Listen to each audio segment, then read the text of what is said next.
All right, Rippers. As you guys know, this is Rip Curl Readiness at the range. I wanted to do a second channel so that we can have some fun out here, learning things like training and weapons and different platforms, what is useful, what is interesting, what is old, what is fun.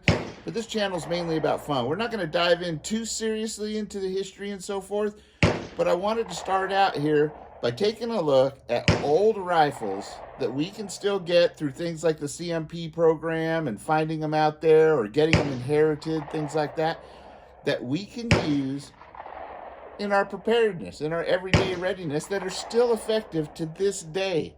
And to this day are still, well, vulnerable, right? You know, like venerable. That's the word I'm looking for. Anyway, so we're going to look at 30-06 caliber. Now, that's a big caliber, great for hunting, and we'll go over some of those bolt action versions. But for right now, we're looking at semi-automatic versions that came out long ago to the predecessor to more magazine-fed things. And this one right here we're going to start with. I've got 3 that I'm going to be doing videos on. I want you guys to keep an eye out for. Today, we're out here with an M1 Garand. I know everybody knows what an M1 Garand is. Look at that. And we're out at our local range, legal, insurance, safety, all that whole thing, right? Right. So that being said, we're going to see if this thing can still hit and do its job at the distances we need to, and talk about some of the pros and cons. Now, this is really heavy because they still used a lot of wood back there because being sexy in war was important, right? So we got a lot of wood on these things. So they're not light, but that's okay because that makes them really durable. You can bash these things into the mud and they'll still work. Now, this one right here is a gas-operated system. As you'll notice right here, it charges on the side, right? And it's a lot like, say, your M1 carbines, your M14s, same sort of action. Even your Ruger Ranch rifles has still used this action to this day, to this system right here, but they do it with a magazine fed and whatnot like that. Now, I'd say that's the one drawback to this, is that it has to be fed by these clips that hold your magazines. Now, these are handy for having in your pouches, right? You know, so you can grab them out, give them like that for good luck, and to make sure the bullets are all seated level, right? And you just jam them down in there, and that's why it got the name Garand Thumb, is because, well, sometimes if you weren't careful and didn't know the trick, it'd get your thumb. We're going to be extra careful today to make sure we don't get our thumb, right? So, that being said, it only limited us to 8 rounds. And one of the big drawbacks to this is at the end, when it's empty, it's a neat feature that it ping throws this thing out and makes a nice ringing sound, which is really cool. So you know you're empty, but so does your enemy. But if you're smart, like we finally learned, if you ping one off your helmet and let it fall to the ground, well, they'll think you're empty when you're loaded up, right? Right. So always keep an empty one, right? For that trick. That's just a trick. Rip tip, rip tip. Anyway, we're going to see how well this works and how hard. Now, we already know that 30-06 is a hard hitter and a great round for just about anything. And it used to be commonly used quite a bit in the military, even all the way up in Vietnam War as the M60 and things like that. You know, BAR, that kind of stuff. Now, this rifle saw use in World War II, Korea, and even into Vietnam because it was so reliable. In fact, Patton said that this was the most, I don't remember his exact words, but basically he said, this thing kicks ass and is the best damn thing he's ever seen, right? Right. Now, I know you guys know the words and whatnot like that, but it is the best implement ever made for war. That's what he thought. Now, let's take a look and see. I got my targets out here, right? I'm going to take a few shots. I'm going to take a few shots out there. I got her sighted in. It's not the most accurate rifle. This isn't a match grade one. However, this, if you guys are noticing, is shorter because it's a tanker model. This is an 18-inch barrel instead of the big, long, I think it was 24-inch barrel in the originals. So that you can get it in and out of vehicles, in and out of your tank mainly, faster and easier, right? So it's gonna cost it a little bit in speed and how hard it hits. It also may affect its accuracy a little bit, but it's still pretty damn good. So let's see if I can hit, I'm going to take some shots out there at the 100-yard target.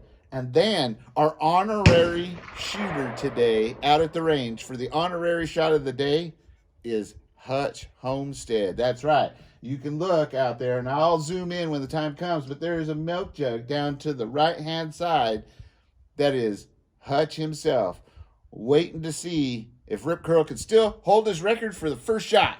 Anyway, let's go for it. So you put the clip in there like that. Now, normally you use your palm, but I'm going to just do that so I don't get my thumb and let her rip. Okay? So then it comes forward. Now, from there, it's a gas-operated system, and it should just cycle the rounds out just like it should. Now, let's go. Let's do this here. Okay.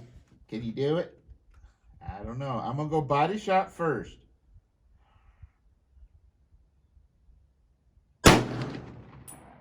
Oh, I felt good.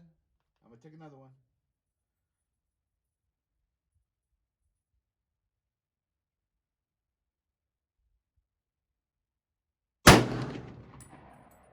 All right. Now, you guys wondering what's taking so long is I got to kind of have a system, right? I kind of breathe. I let loose. I feel all the stages of the trigger. And then I clench my butt cheeks down tight and let her rip. So anyway, let's try and see if I can hit a headshot. It's kind of iffy on this one, but let's just go. Because these are iron sights, you know, but we got our fixed sights here. Anyhow, let's just see.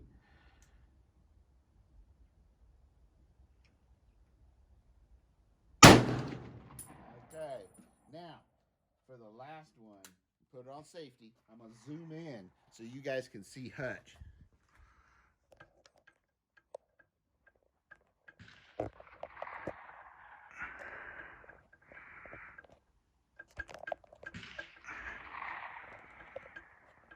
Now, do you guys see that milk jug? Okay, keep your eye on it. Let's see what happens. Hutch, am I going to hold my record, or are you going to beat Ripper? I don't know. Let's see. I take her off safety. Okay. Let's see. Oh! That's right. One for one. All the way through. Now I've done a few of these, and you'll see them coming out on the channel, but I haven't missed yet on the first shot. So let's go out there, and you can come with me, and we'll walk and talk and take a look. Let me put her on safety. Clear the range. All right.